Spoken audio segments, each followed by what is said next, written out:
வணக்கம் நண்பர்களே, welcome to லக்ஷ்யான்ஸ் world. நீங்கள் நம்ம சேனலை புதுசாக பார்க்குறீங்களா? நான் இந்த சேனலில் குட்டீஸ்க்கான ஆக்டிவிட்டீஸும் புதுவிதமான ரெசிபீஸும் பேங்க் எக்ஸாம் ப்ரிப்பரேஷனுக்கு வீடியோஸும் அப்லோட் பண்ணிக்கிட்டு இருக்கேன். நீங்கள் இதில் இன்ட்ரெஸ்டாக இருந்தீங்க அப்படின்னா நம்ம சேனலை சப்ஸ்கிரைப் பண்ணிவிட்டு அப்படியே பக்கத்தில் இருக்க பெல் ஐக்கானையும் ப்ரெஸ் பண்ணிக்கோங்க. அப்போ தான் நான் போடுற வீடியோஸ் எல்லாம் உங்கள் பேஜுக்கு வரும். ஓகே நண்பர்களே, இன்றைக்கான வீடியோவில் ஒரு பழமையான பாரம்பரியமான மருத்துவ குணமுள்ள சட்னி தான் பார்க்க போகிறோம். வாங்க எப்படி பண்ணலாம் வீடியோவில் பார்க்கலாம். இந்த சட்னி எப்படி பண்ணலான்னு பார்க்கலாம். நார்மலாக நம்ம கொத்தமல்லி இலைகளை வச்சு தான் சட்னி செஞ்சுருப்போம். கொஞ்சம் டிஃப்ரெண்ட்டாக கொத்தமல்லி விதைகளை வச்சு பண்ணி பாருங்கள், ரொம்ப டேஸ்ட்டாக நல்லாயிருக்கும். இதுக்கு ஃபஸ்ட்டு 1 ஸ்பூன் ஆயில் விட்டுட்டு 25 கிராம் கொத்தமல்லி விதைகளை ஆட் பண்ணியிருக்கேன். அடுத்து நெக்ஸ்ட்டு 3 மிளகாய் வத்தலை ஆட் பண்ணிக்கலாம்.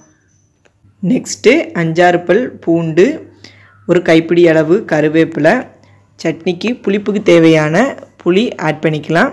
நான் ஒரு எலுமிச்சப்பழ சைஸில் புளி எடுத்திருக்கேன். நெக்ஸ்ட்டு தேங்காய் துருவி வச்சுருக்கேன், அதையும் ஆட் பண்ணிக்கலாம். நீங்கள் கொத்தமல்லி எந்த அளவுக்கு எடுத்தீங்களோ அதே அளவுக்கு தேங்காயையும் ஆட் பண்ணிக்கோங்க. ஒரு கைப்பிடி தேங்காய் எடுத்திங்கன்னா ஒரு கைப்பிடி கொத்தமல்லி எடுத்து ஆட் பண்ணிக்கலாம். நெக்ஸ்ட்டு சட்னிக்கு தேவையான சால்ட்டை ஆட் பண்ணிக்கலாம். சால்ட்டை நீங்கள் அரைச்ச பிறகு ஆட் பண்ணதை விட முன்னாடியே ஆட் பண்ணி பாருங்கள், அது நல்லாயிருக்கும். தேங்காயும் நல்லா பொன்னிறமாக வருத வரைக்கும் வறுத்து எடுத்துக்கலாம். ரொம்ப கருக விட்டுறக்கூடாது, கருகுனா அதோட டேஸ்ட்டே மாறிடும். இந்த சட்னியை வச்சா நீங்கள் 10 இட்லி கூட சாப்பிட்லாம், அந்தளவுக்கு டேஸ்ட்டாக இருக்கும். இது ரொம்ப ஹெல்த்தியான சட்னியும் கூட. கொத்தமல்லி நிறைய மருத்துவ குணம் உள்ளது, அதனால் ட்ரை பண்ணி பாருங்கள்.